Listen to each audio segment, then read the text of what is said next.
Well,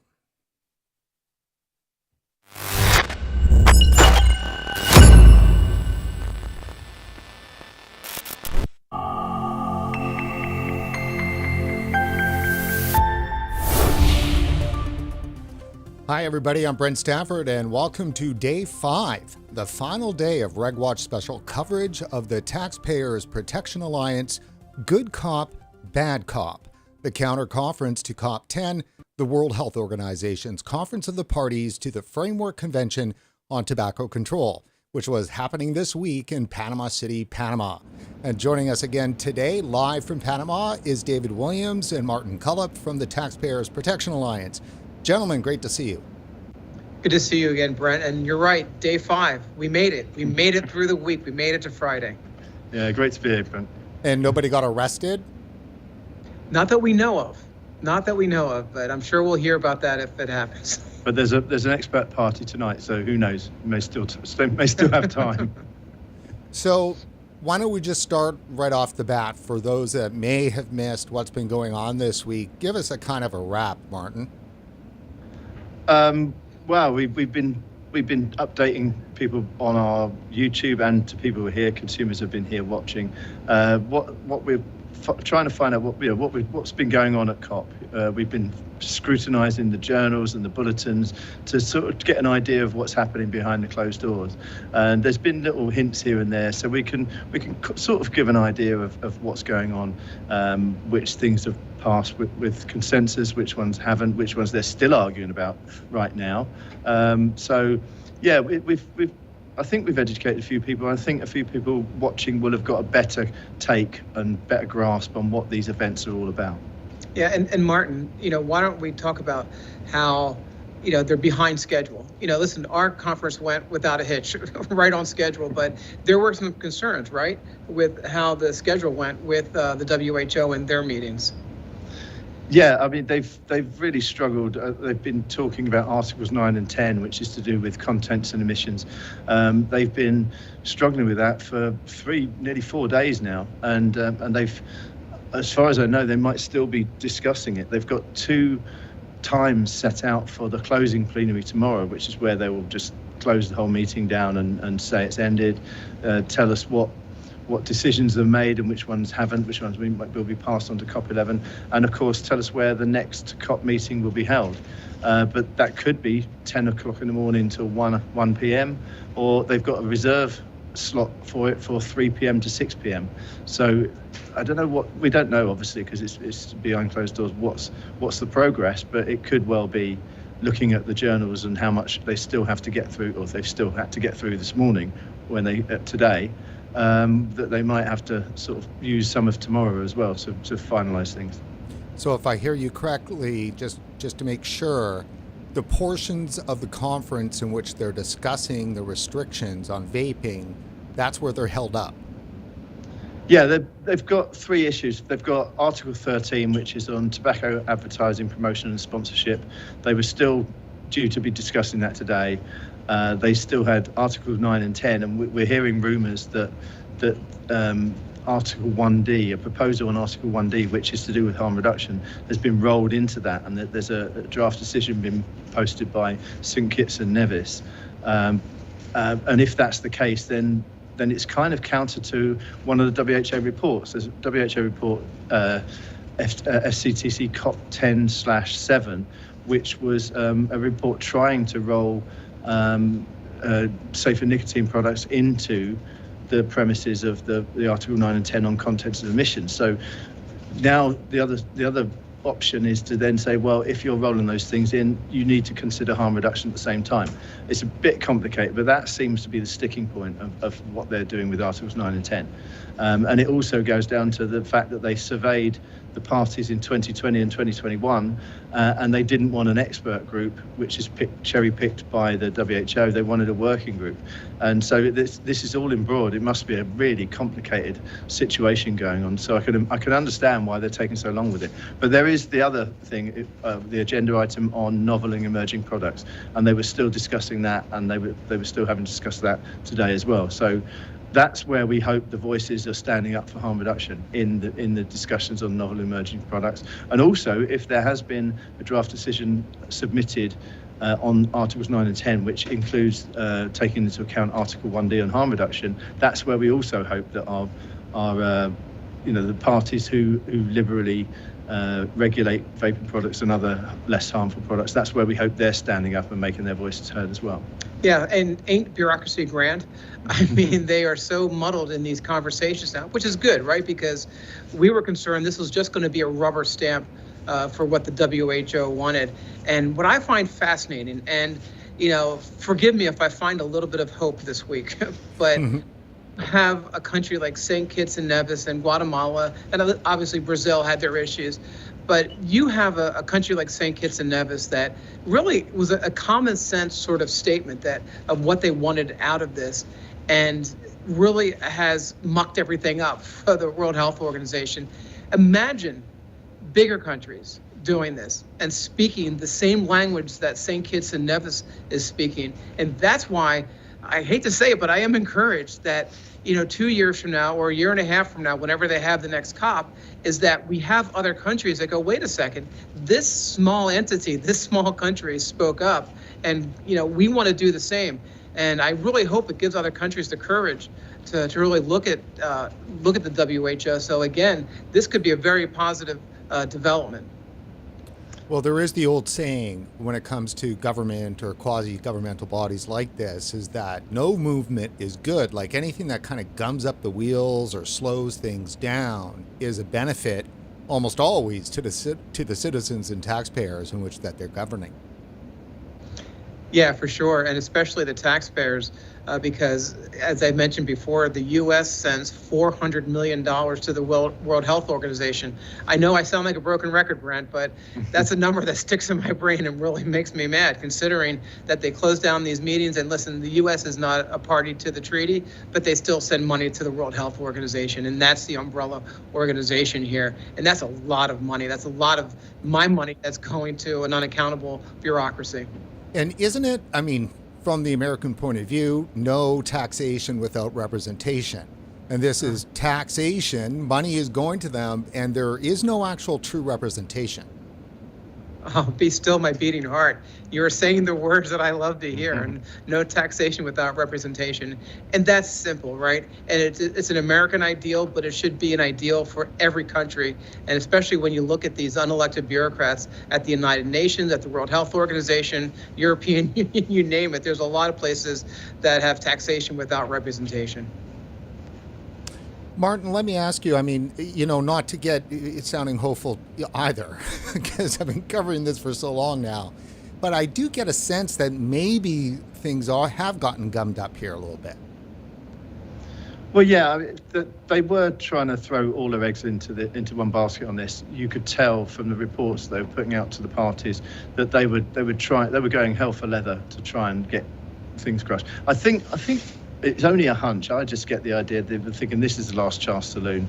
The genie's out the bottle on these products, and more countries now are thinking, look, we can't hold back the tide. We might as well just regulate them. And we've seen countries in Asia, Southeast Asia, and in Latin America, and other countries across Europe starting to think, well, we may as well regulate and tax them rather than try and ban them, because we're just going to get a black market. There are too many users, and when there's demand for a product, a heavy demand for it, and you ban it, the inevitable result is you get black markets. So I think they would try to throw everything. It didn't help them having the postponement. I think that doesn't help because it destabilizes many of the delegations. I mean, from footage we've seen from the statements, you see lots of empty seats in the convention center. So, how do you get consensus when some delegations might be short of members? So, yeah, I think there's a lot of discussion. There were things that we thought would go through quicker, and they haven't. So, I don't know. Often with these things, it promises so much, and then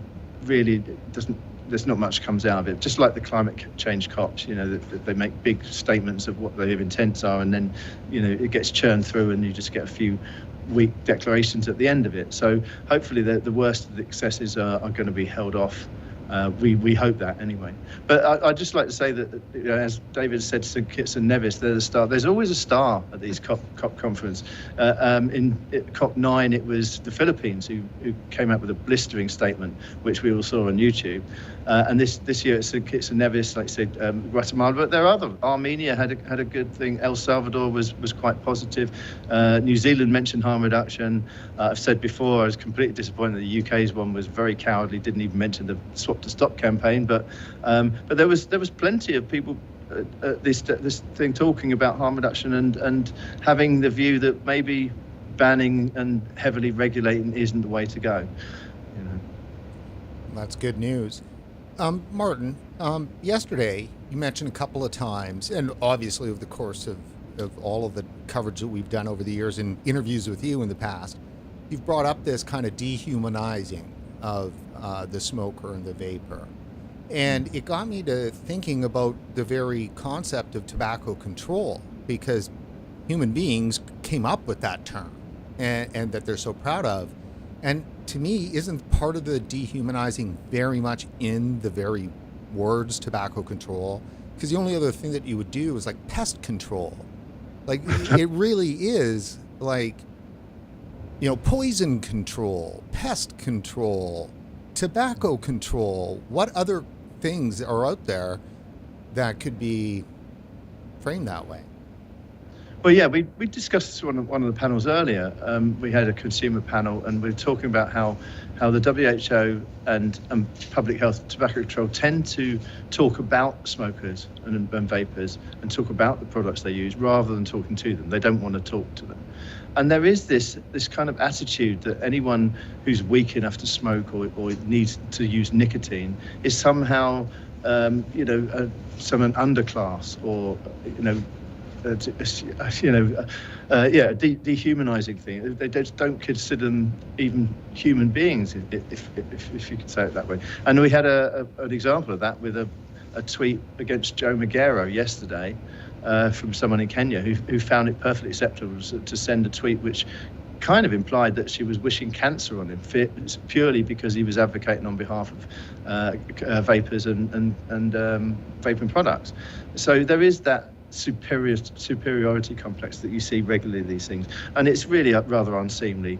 And I said on the panel, would they say these things to someone's face? They probably wouldn't. Would they say it to their family who might use these products? They probably won't. But they seem perfectly acceptable to just throw these insults out at people who smoke and people who vape on social media and elsewhere. Yeah, and Brent, real quickly, I would say that addiction is probably the most human thing to go through, right? But also redemption is to go from addiction to kicking the habit, whether it's drugs, whether it's smoking, drinking, you name it. The redemption is also the human aspect of this. And that's what I find disappointing by the World Health Organization. They're not giving people that road to redemption, that road to getting rid of that addiction with these products. And we're not saying that these products should be in every store, everywhere. What we're saying is simple access to them and telling the truth about these products, telling the truth about the science. And we had scientists here talking about the truth about the science. So addiction is human and redemption is human. We all love a good redemption story. Well, you just teed up the next clip then for us. It is again with Dr. Jasjeet Ahluwalia, who is a physician, public health scientist, professor of behavioral and social sciences and internal medicine at the Center for Alcohol and Addiction Studies at Brown University School of Public Health. So, he's a big dog. So have a listen.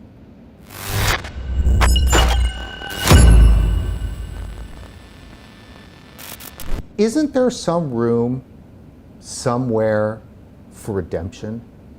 Is the idea here that the tobacco companies are not allowed to redeem themselves? It's a very interesting question.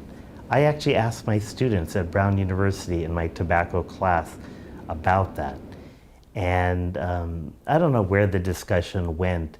And a student sort of got back to me and said that they felt like redemption wasn't the right word. And I actually agreed with them. I don't remember what the right word would be.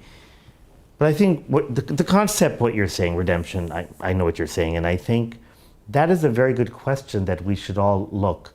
We the United States, for example, for people who've been incarcerated, when you apply to college in general United States, there's a box that says, have you been incarcerated before? I don't know if it's on the universal application or in the supplementary applications, that's how it works in the US for colleges. There's a big movement at the elite colleges like Brown and Harvard and so on and so forth. That box has been removed. The idea of redemption. In other words, you've paid your dues, you went to prison, and you're out now. I think that all religions, Christ and Christianity, Sikhism, Islam, Judaism, etc., feels that we all can be redeemed. We all make errors, we're all human, and if you can learn from them and grow from them. And likewise, one would think the industry can, this is my opinion, I think they should be still watched very cautionary, because anything that is a for-profit company, which I support, for-profit companies, I support for-profit and generally, should be watched with caution because there's a profit motive. And the government should be watched with caution too, because governments profit greatly from tobacco, either through tobacco taxes, or India as investment in ITC, et cetera, et cetera. So I think one should watch all things with a cautionary eye. And I think, but on the other hand, corporations also are the biggest innovators. They create innovation. Like, for example, people don't trust Exxon, Sunoco, Aramco, the gas station oil producers. But they're the ones who also are going to very quickly start innovating into solar and wind and things like that. And people, the worst industry is the tobacco industry for people, right? In general, at least in the US. Next down is probably the nuclear industry, the war machine, the defense manufacturers, Northrop Grumman and all those people. And right up there is also the oil industry, very high up. And ironically, they may profit, they toxify the environment and so on and so forth, but they will also be the innovators that are going to help come up with a solution. It's not going to be me, it's going to be the innovators and the money that backs it that does that. So it's a long-winded answer to, I think we have to watch things carefully, but we should support innovation and we should just support harm reduction. By the way, gas is harm. I drive a combustible car. And many people don't understand this. When you buy a fully electric car, it's made with lithium. And it turns out that the carbon emissions, I'm not an expert on this, to create, I read this in Consumer Reports, that you have to keep your electric car for 5 to 7 years for it to have been net neutral on carbon emissions compared to combustible. And that electric car has to be your primary car.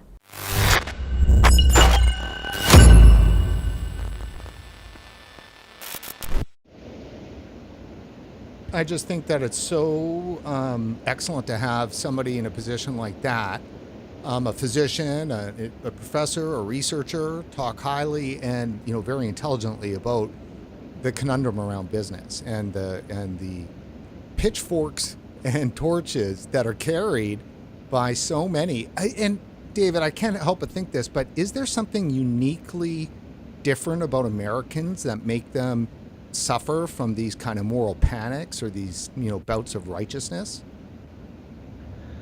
Maybe it goes back to our puritanical days. Maybe it goes back to the Puritans that we have this. And I was struck by his interview and his comments because he talked about companies innovating. And Brent, I have an iPhone right here. Mm-hmm. The government could never create an iPhone. This was a company that created this technology. So why aren't we relying on companies to create the new technology for harm reduction and whatever that harm reduction is, right? I mean, across the board, but especially when it comes to smoking and tobacco harm reduction. So I love to hear that. I love to hear that innovation will bring us to the next step. And the World Health Organization is not talking about innovation. They are talking about the exact opposite of innovation, quite frankly. So it's a breath of fresh air to hear that. And let me just bring up a story that came across the wire today. This is the National Post in Canada. So it's Canada's, it's the Post media. So this is the big time newspaper. And first reading in British Columbia, the province that I live in, it takes a break from handing out free opioids to crack down on nicotine pouches.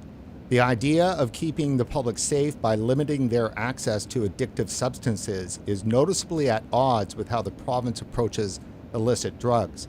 Basically, British Columbia is ground zero for fentanyl and heroin, like for decades, the heroin problem. We're also the only region in the first region in North America to come up with safe injection sites. And Dr. Mark Tyndall, who's been on our show numerous times as a huge supporter of tobacco harm reduction, was responsible for bringing in and really pushing through the safe injection sites and needle exchange and all that stuff in Vancouver. In the last couple of years, the British Columbia government has started handing out free opioid replacements, but opioids, to drug users, which the National Post has tracked very closely, is being diverted into the black market and then sold to teenagers and so forth. So while all of this is going on, the British Columbia government is cracking down on safer nicotine pouches. Boy, Martin, where do you start with that? I mean, that's just, incredible to hear that this is happening anywhere, especially in Canada. It's just another moral panic, isn't it? I mean, what do they think people have been doing for years when they're smoking? They've been taking nicotine. It's not the nicotine that's been killing them. It's the smoke and the tar that's been killing them. So why do they think this is all of a sudden so? I mean, there's no evidence of any harm from it. They haven't even really started doing much research into it. They're talking about banning something or cracking down on it before there's any research even been done on it. I mean, what a silly thing to do. I know. Sorry, go ahead. Right, because you look at the 1970s when you had nicotine gum that was approved, you have nicotine pouches, right? Because 40 years ago, 50 years ago, the science said yes, nicotine is safe. It's fine. So for them to backtrack on the science from 50 years ago is quite odd, quite frankly. Yeah, and as we said the other day, nicotine is listed by the WHO as an essential medicine. So why the panic? It's just irrational and really rather unintelligent moral panicking. Well, raising safe and healthy kids is our most important job. It is also a tough job, says the Premier of British Columbia. It's all about saving the kids. And it's not the government's job to save the kids. It's the parents' jobs to save the kids. And also, if they want to save the kids, and we have the campaign Tobacco for Free Kids, if they wanted to help kids, they would make these products available to their parents, to the parents that are sitting at home in the easy chair, watching sports, smoking one cigarette after another. They don't have the energy to get up to kick a soccer ball, throw a football, play baseball, whatever the sport is. They don't have the energy to do that. So if they really care about the kids, they would make these products available. And we've talked about my personal story with my father, and I'm sure people that are watching have a story about their parents smoking, and maybe they're a parent now and they want to have a better future for their kids so they can play with their kids. So again, I get really angry when I hear about the government talking about kids, because the government is not our mother and father. They think they are, but they are not. And they should get out of the way, especially of tobacco harm reduction when it comes to tobacco harm reduction.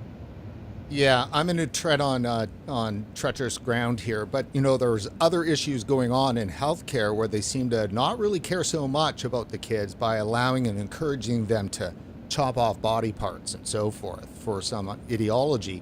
You can't on one side say we're trying to protect the kids and on the other foster that kind of behavior. Yeah, I mean, in the UK, nicotine gums and patches are available to be given to kids from 12 years old without their parents' permission. And there's been numerous stories over the years in tabloid about some kid, 12-year-old, 13-year-old, taking the chewing gums and instead of just having one, having about 5 of them because they're quite tasty, and then overdosing on nicotine. But they don't seem to have a problem with that. It's just a moral panic. It's a bit of snobbery as well. I think it's because a lot of nicotine intake or a lot of smoking happens in lower socioeconomic groups. So I just think they just sort of look down their noses. It's just I don't understand it. It's just snobbery. It's probably ignorance as well. A lot of ignorance and not even thinking about things before you think let's grab for the ban hammer straight away.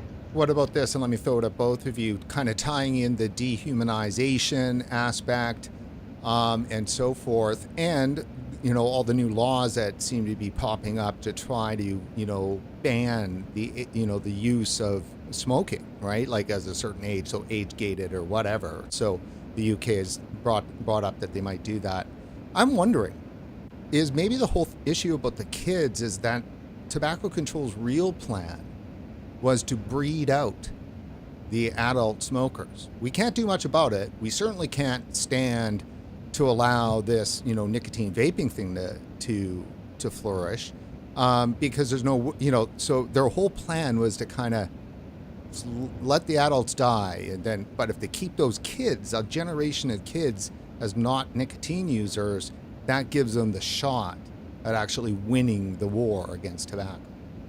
I mean, that's possible, but I really just see an anti-tobacco industry message coming out of the World Health Organization. They are fixated on the tobacco industry, and everything they talk about is tobacco industry this. And when it comes to illicit trade, the black market, they don't work with Interpol because Interpol works with the tobacco industry.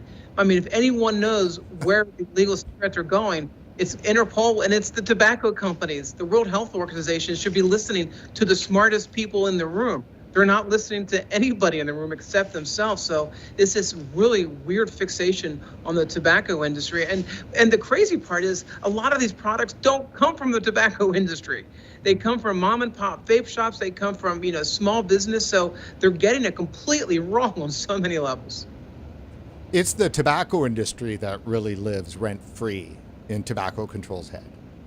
We have a side apartment. We have a closet in their minds, but the tobacco industry has most of the room in their brains. There's no doubt. All right, gentlemen. So I just wanted to check with you guys on the timing. Is there a particular time for Dr. Pelosa that we need to hit for the interview?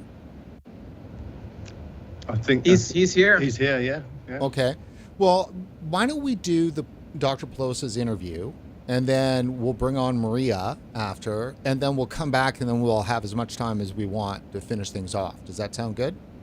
Yeah. That works for us. That's perfect. Okay, so I'm going to play a clip from Samrat Chowdhury, who is a vaping activist out of India, to use for the chair thing here. So that gives about 3 minutes. Okay, here we go.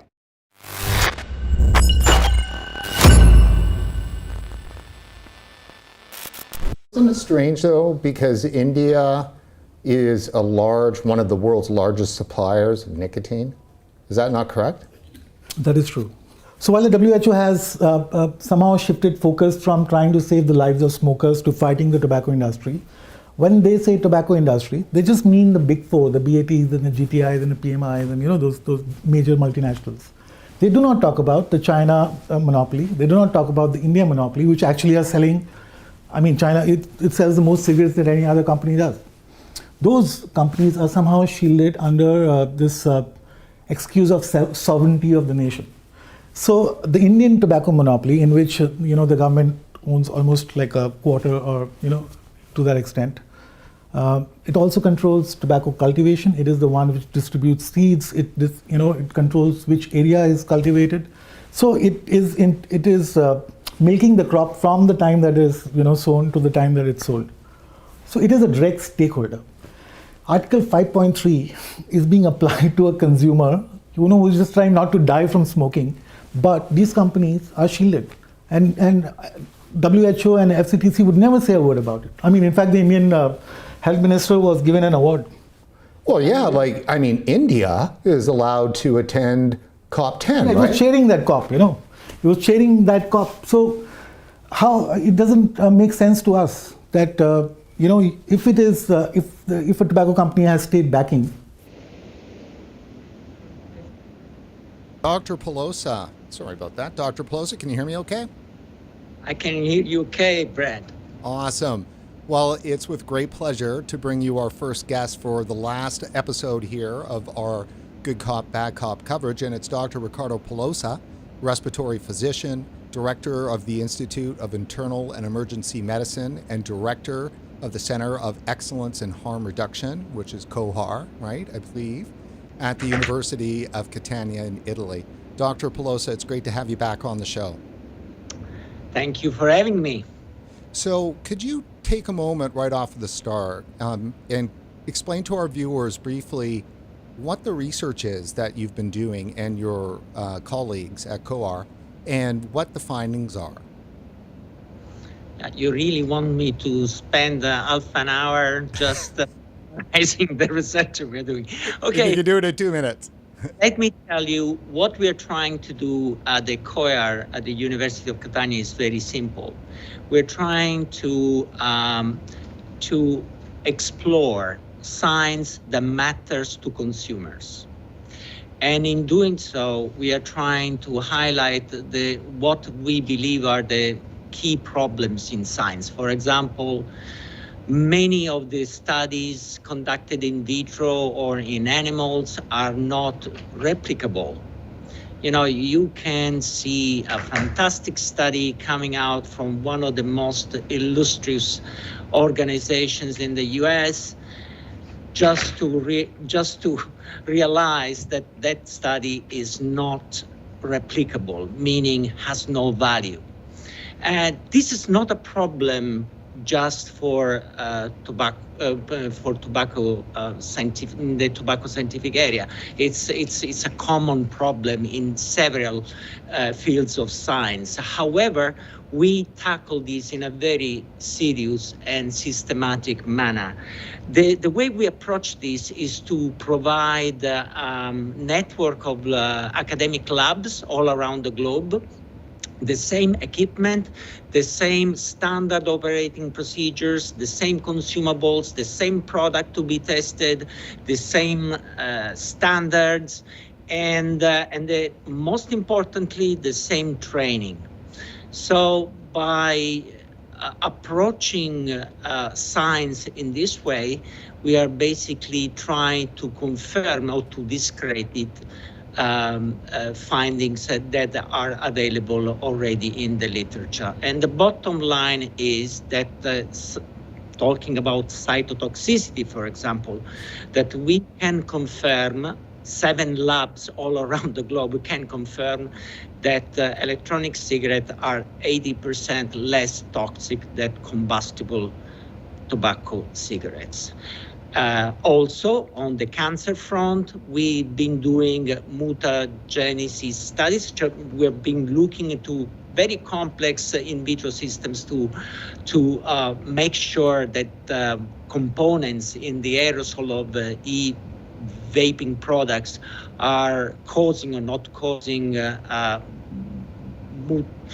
changes, that they are compatible with cancer. And we found that there were none. 0. So we do a lot of other research. For example, our focus now is on absolute risk. I think in 20 years' time, tobacco cigarettes will be completely phased out in the westernized world. So we really need to pay attention to what it is called absolute risk. This attention actually is being instilled in my mind by patients. They've been asking to me, Professor Pelosa, but what is the risk that is associated by using electronic cigarette? And clearly, we as scientists, we as doctors, we need to provide that answer. So I think we are trying to shift the focus from relative risk to absolute risk nowadays. And one of our major flagship project is called Veritas. It's an investigation of respiratory health effects in vapers who never smoked in their life. So let me ask you, knowing all that, has anybody at the WHO asked you to present your science to them? Or are you welcome at COP10, to help present this information to delegations, or are you shut out? No, not really. I don't think they like what we publish in general. It's counterintuitive to their narrative. So, if you don't like a narrative, you don't invite the guest to talk about this. I think the same problem applies to many other independent researchers that have not been invited to COP or by WHO. Do you think that they're aware of your research? Oh yes, they are. They are, and they try to to discredit it. So I'm glad. It means that that means quite a lot to us. It means that we are dangerous. Dangerous. So, help us understand how they're trying to discredit it. What do you mean? Well, in what ways? They just mention conflict of interest with funders like the Foundation Smoke-Free World, that has been one of our major funders in this endeavor. But let me tell you, we also receive funding from pharma, from governmental agencies. This is a tribute to the good quality work we do, and we are very proud of what we are doing, and we will keep doing what we feel it's necessary to be done in order to safeguard the health of consumers, patients alike. I think I feel more free than anybody else in the world. I feel very privileged that I'm leading this group at the University of Catania, because what we create, what we design, the science we envisage is science that we create our own. We think this is the problem we want to solve, and we go full throttle trying to address these research questions. Nobody else can have a control on what we're doing. I feel sorry for my American friends that they are basically under the Damocles spade of funding from NIH. If NIH just says that the science that they need to fund is needs to highlight risks, you will propose a project proposal investigating risks. But the problem is, what about the risk-benefit ratio of a product? Think about aspirin for a second. If I'm a doctor and I'm talking just about the adverse events and side effects of a medication, would any patient take that medication? So the point I'm trying to make is, if you create a narrative fixated on risk without looking at the benefit, you will never be able to achieve an adequate, correct risk-benefit ratio. Right. Dr. Pelosa, I mean, often, in counter to the claims that research on tobacco harm reduction is somehow biased based on the funding coming, say, from industry or so forth. Am I hearing you correctly, and that is government funding can be just as biased? Aren't we all biased, ideologically or financially? I think the most important thing is to declare, your conflict, and people will judge for what you're saying, what you are. That's what matters. But then cornering your science just because you are transparently declaring your conflict, that's very bad. What you're saying is also correct. And anybody's biased, anybody's conflicted. And I just put up the example of American colleagues that unfortunately have to survive on grants to pay their wages. I'm fortunate enough to live in a country where the state is paying for my wage, so I don't have to worry about that, and I feel very much privileged. So let me ask you, Dr. Pelosa, one last question. I'm taking a look around at what the Good Cop, Bad Cop conference, and you're down there, or I'm up here, so I don't know. What's your impression on what they've done over the last week, and has it helped? That, you mean you're saying you're there, I'm here. It doesn't make a very much difference because, as you know, the COP is run behind the closed doors. So I cannot really say very much except from what is leaked through the social media. So what I can tell you is that I'm energized by the people that are attending this group of the Taxpayer Alliance group.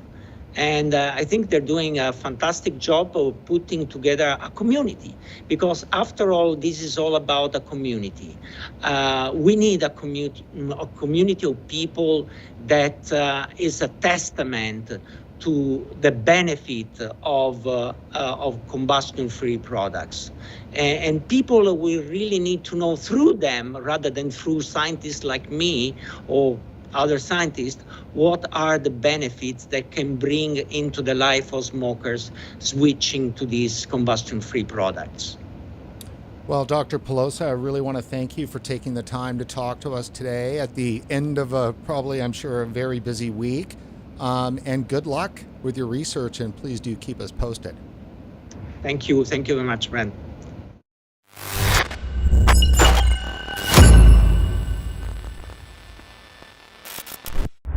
Maria, as you know, the FCTC holds what is called the Conference of the Parties, and the COP10 conference, which is the Conference of the Parties, is coming up next month in Panama. If you had an opportunity to send a message to the delegates there, what would it be?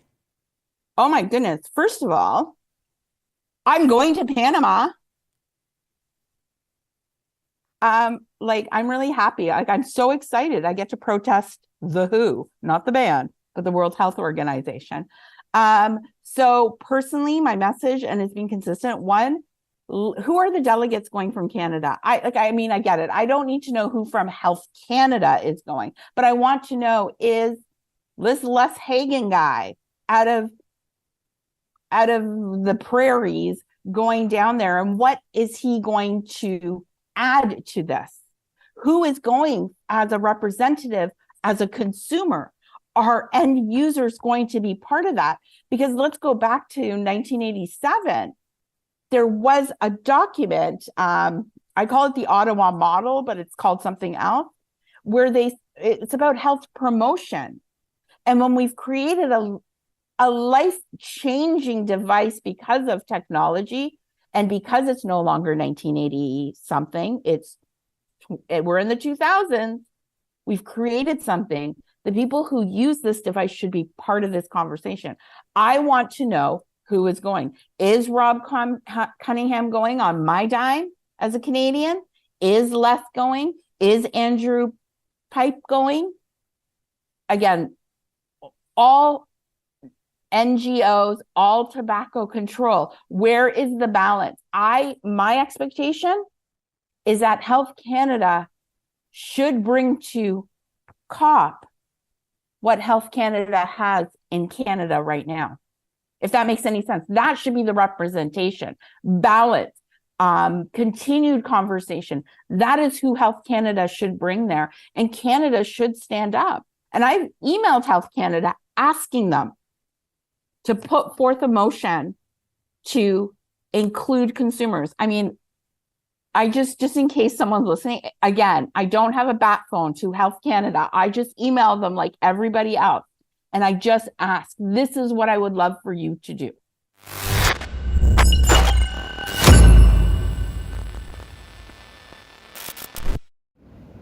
And joining us now in person is Maria Papayawanu. How's it going, Maria? Good. How are you? Very good, thanks. So I'm happy to see that you are not currently incarcerated in handcuffs. Good. I actually went to the venue. Well, do tell. So it was a little crazy because there was a whole bunch of protests here where we're staying. So I hopped in an Uber to go on a 10-minute excursion, which took 3 hours. We finally got out of here, and then we headed down to where the conference is. And sadly, it was like an empty parking lot, like the start of a horror movie. this large empty parking lot guarded by 3 military people with like those big guns things. So I asked if I could go in, and they said, we need to see your credentials. And I'm like, I don't have any. I wanted to pull out my vape, but it's not really legal to have one here. So, and then I had Google Translate. He said no. My Uber driver, Mary Ellen, she tried to get me in. He said no to her. So finally in Google Translate, I said to him, I'm old enough to be your mother. Would you do this to your mother? And he laughed and he said, yes, I would. I don't want to lose my job. So I tried to go there. I didn't go there. However, Twitter is fun. We kind of have an idea of what's going on, just like any other organization. Like people share, like people from inside are not all like, oh, we hate anybody that has anything to do with vaping or safer nicotine products. They're not all Rob Cunninghams, but Rob's there. I invited Robbie, and he has a partner, Courtney, that came from Cancer Society. They're with some other funded organization. He's here. Cynthia from Physicians for a Smoke-Free Canada, which, I've nicknamed Cindy. I've invited her. I invited her out here. And Jeffrey, is it Jeffrey Tang? The professor, David Hammond's cohort from University of Waterloo. I took some time and I invited all of them to come out to COP10 because, their American counterparts came, so they couldn't really use 5.3 as a reason for not showing up. And thank goodness we had photographic proof, so I sent them the picture of their colleagues coming to our hotel. Now, I saw on Twitter that you posted a shot of one of the delegates' shuttles. Did you get on? No. Oh, my goodness, there's quite a lot of security here, but a bunch of delegates, we were at a tobacco harm reduction conference for Latin America, and they actually had the same hotel where a bunch of delegates were. And as I pulled up, oh my goodness, there was this fancy white bus. It kind of reminded me of the Pan Am Games, those buses that we had all around Toronto for people being shuttled back and forth. No, you know what? You bump into some delegates here and there. They can't all be that bad. So, but the messaging is bad, though. Yeah. That's coming out there. And let me ask you, Maria, what do you know in terms of the Panamanian government harassing some of the THR folks down there? What do you know about all of that? So I know what I've read in the paper. I really do think is that there's a bit of overlap of hotels of where people are staying, advocates, pro-THR and COP people.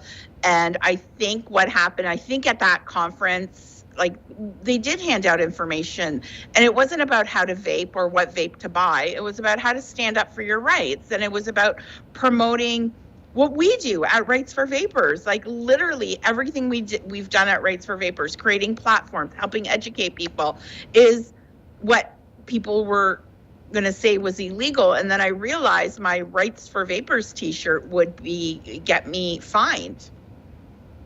Really? You would have been fined for just your standard vaping t-shirt? Yeah, and I think the t-shirts they were talking about is about, ownership, take ownership of yourself, fight against these bans. Canada's there. Obviously we know that Sonia Johnson is the head of this delegation. There are a lot of people from Health Canada there, policy advisors. There's also people from other NGOs that are advising Health Canada. But they're not standing up for harm reduction. And I'm so shocked, because what we do know as Canadians is that over the last, especially over this last 2 years, is Health Canada has been inching towards harm reduction, and for tobacco harm reduction, and aligning the principles for drug policy to align with harm reduction in that sense. And now we know there's a standoff at COP to bring in tobacco harm reduction into the conversation instead of removing it. And I have no idea why, or maybe it's the Canadian in me, but I'm just so, my feelings are hurt that we're not seeing any tweets of, yay, Canada stood up. Like, there's this tiny little country called St. Kitts that is bearing the weight of every single person who smokes in this world. And that is a lot of people, and that is a lot of weight to bear. And if you take a country like Canada, to take off a little bit of that pressure, I mean, we have federally, we're moving in such a great direction, and to not see Health Canada do that on the stage, it just breaks my heart. I don't know why I'm taking this personally. I mean, I take everything personally, Maria. I take everything personally. So then, final question then for you, Maria, and I'd like to get some of your thoughts on the TPA's Good Cop, Bad Cop counter conference down there. How's that been? It has been amazing being able. I feel like Twitter came to life because this whole tobacco harm advocacy activism is very, very Twitter based, and it is around the world, and it just came to life. It was like just chatting and learning, and so much that we have learned from everything. TPA, the Taxpayers Protection Alliance, has done an incredible job.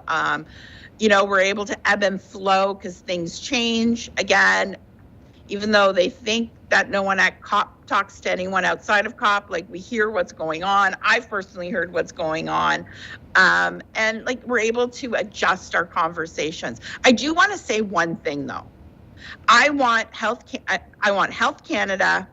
I want the Cancer Society, because if you can find this and add it to this, is to denounce and condemn the people who put out that vape that says it's cancer flavor. Right. I want the Cancer Society of Canada to step up and condemn that and put.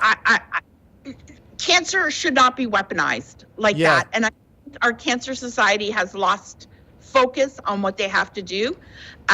We know Robbie's gone nuts, but they do. Yes, that's it.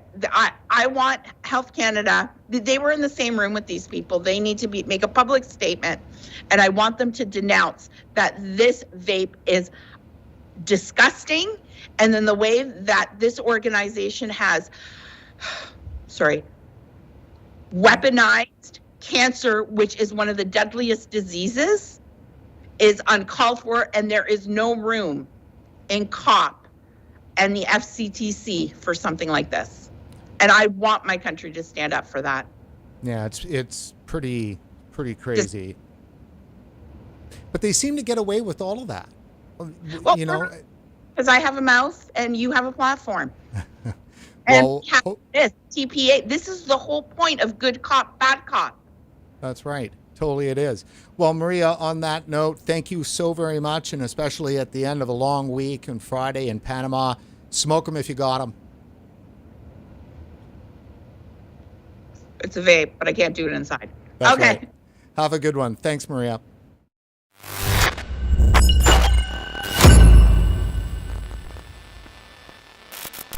Do you think in some manner tobacco control's got their, nose out of joint because they got a problem with capitalism? They've got a problem with the market? Yes. I think the free market doesn't fit with their worldview. I think they don't like to see people making money. There are certain tobacco control experts in Australia who feel that people should just quit cold turkey and none of these treatments should be used. And I think they have the ear of the government. So that would include vaping. So I think there's definitely an issue with people making money. And I think it's partly driven by the tobacco companies that have made a lot of money and have forced the issue, often dishonestly. But we've got to be able to move away from that just because they've done that in the past. And yes, there's been the light and the filter campaigns which were misleading and we got sucked in by that. It doesn't mean that anything to do with making a product that makes money isn't good for public health. In the past, there is a thing about authoritarian governments is they don't like to have their citizens enjoy simple pleasures. Yes. You know, if you can steal away a pleasure that's just your own, somehow that goes against the state. Yes. Yes. Is some of that wrapped up in this? I think it is in some people, and there's a quote going around, and I can't remember exactly how it goes, but the quote is that the particular person, who I won't mention, secretly fears that somebody somewhere is having a good time. And I think one of the problems with vaping is that people enjoy it. It does create pleasure. And somehow the tobacco control gurus don't believe that they should be allowed to enjoy it. They should just stop it because it causes harm. And I think we don't bring up pleasure when we discuss the issue, but it should be allowed to be. It is part of the debate, and people should be allowed to enjoy themselves, even if it involves a small measured risk that they're prepared to take. And we do that all the time in society. Well, I'm just hoping that the rest of the world wakes up to this, because they're coming for your beer and wine next. Yes, exactly. Exactly. So vaping today, how can they justify allowing people to do these other things that we know are harmful? With vaping, we're really not particularly concerned. We know, alcohol is dangerous, and so many other things people do. Driving cars, I mean, for goodness sake, where do you stop?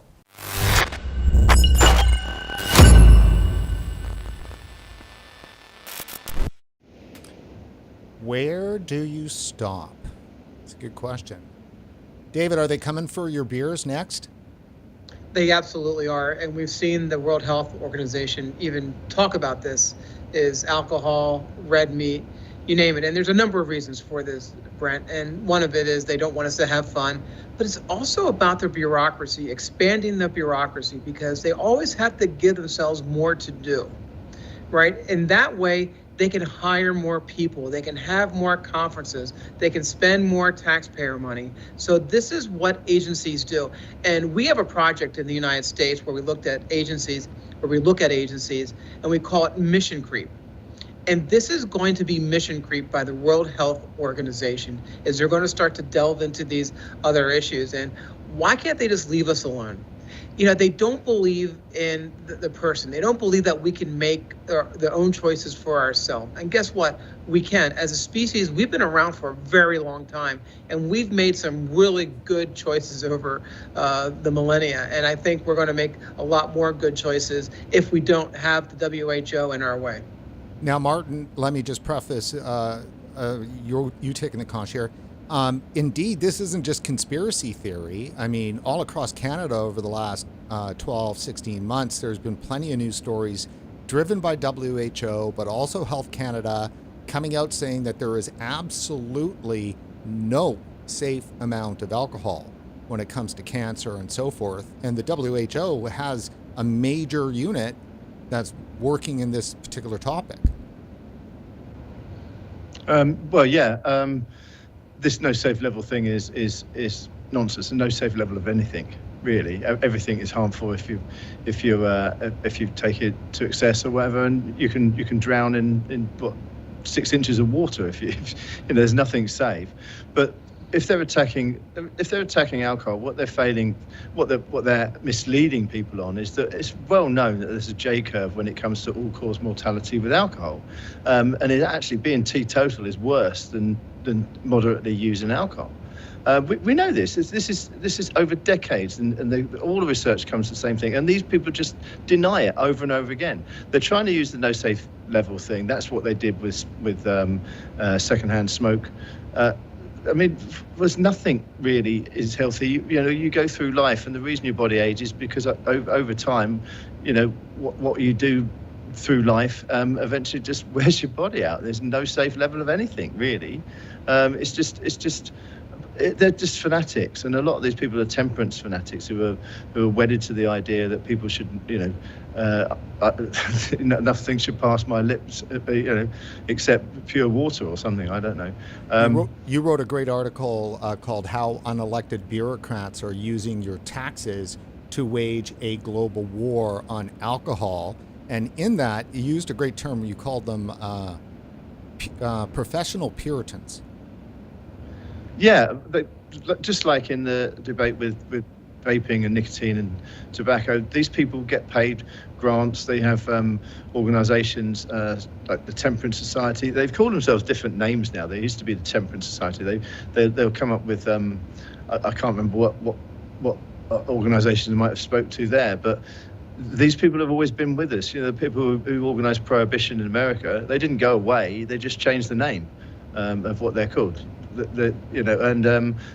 In that article, I was talking about the World Health Organization does have a plan to come up with a global treaty along the same lines as the WHO's FCTC for tobacco control. They want it to have a convention on alcohol control, and they're actively working towards it.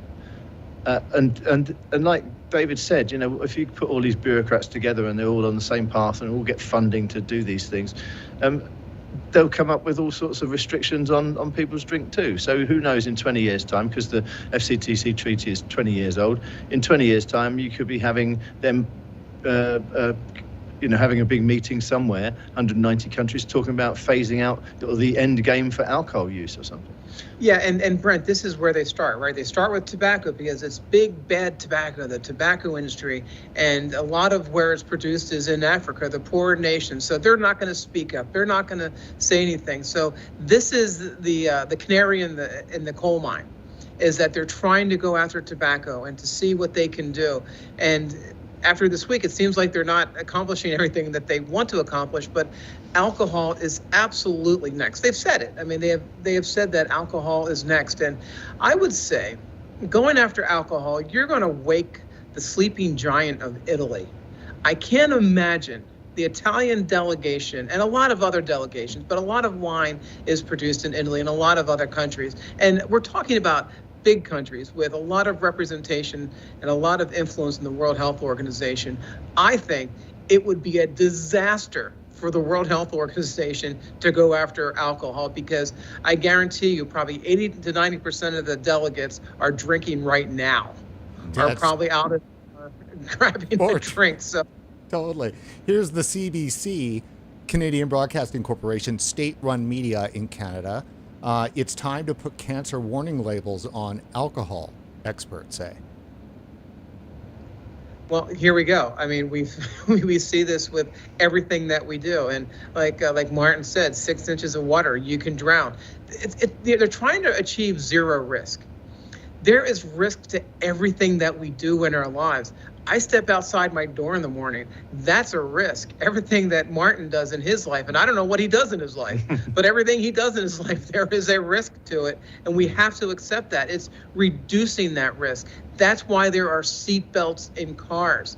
That's why we came up with electric vehicles, to reduce the harm and reduce the risk. And that's why the industry and other folks have come up with these tobacco harm reduction products, is to reduce the risk.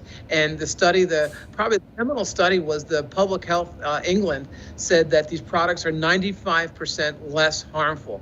And it's a big number, 95%, but they didn't say 100%, because you never reach that. You will never reach that with any product. So it's important to realize zero risk does not exist. And just one last thing, Martin, go ahead. I'd just like to say, I wish these newspapers would stop saying experts say. They're not experts. Call them what they are. They're activists, they're lobbyists, they're campaigners. They're not experts. They're like professional Puritans, like I wrote in that article. They're not experts. They just want to, they get paid for doing what they do. And they're not experts. They're just horrible people. So look, the final thing on this, as we move to wrap here, that strikes me is that for the longest time, most of the people in my life that I know who don't smoke or never did smoke just kind of stare at me blankly when I talk to them about vaping and so forth. And they're kind of, they don't understand why it's such a big topic and a big deal. And, you could always make this point that you should care about it because sooner or later they're going to come for something that you love.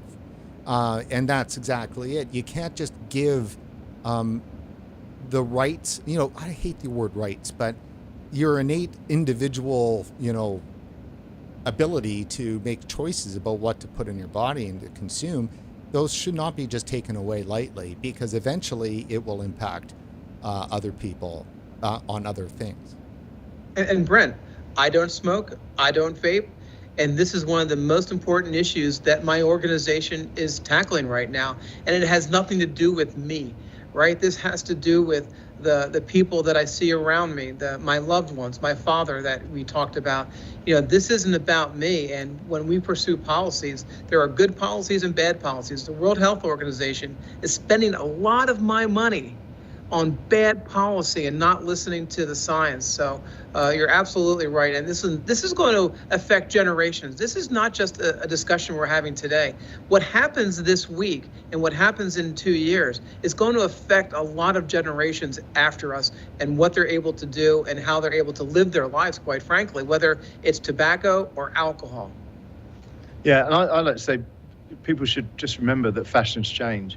All over everywhere I've been recently in the last couple of years, and I've travelled quite a bit. Everywhere you go, you sit down for breakfast and they offer you a cup of coffee. I don't drink coffee. I don't drink coffee or tea, and they look at you a bit weird as if why are you not drinking coffee?